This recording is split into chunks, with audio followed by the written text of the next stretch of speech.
So now we're going to build our constructor for our stack. So just like with linked lists, our first step is that we need to create a node. And the node looks like this for the stack, which is identical to what the node looked like for a linked list. And that means that our node class and the constructor in that class doesn't need any changes to it.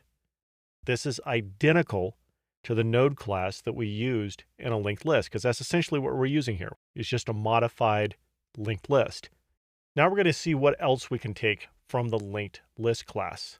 So I'm going to start this out by saying class linked list, because we can just take that out of the linked list class, but we would want to rename this to stack. Now let's see what we can take from the constructor from the linked list and what we can leave the same and what needs to be changed. So here's our constructor. And the first thing that we had to do in our linked list constructor is the same thing that we need to do here. We need to create a node. So up to this point, the only change that we've made is changing the name of the class from linked list to stack. So just like with the linked list, up to this point, we have created a node. In the linked list, the next thing we had was head and tail equal to the new node, like that. But we don't call them head and tail in a stack, so I'm going to remove these.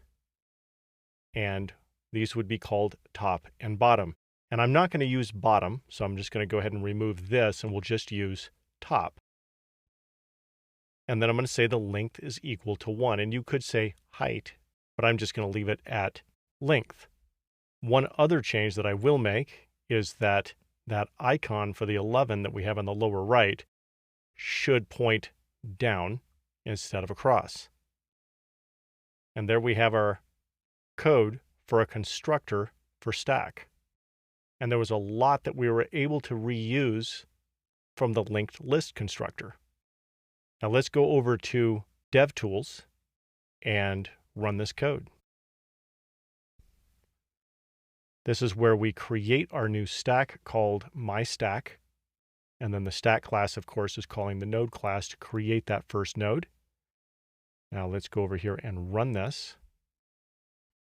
And then I'm just going to type in myStack and press enter. And there's our stack. We have a stack where the top points to a node.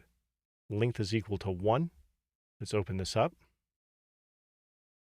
And top is pointing to a node with a value of 11 where next is null. So it looks like we have created a working constructor.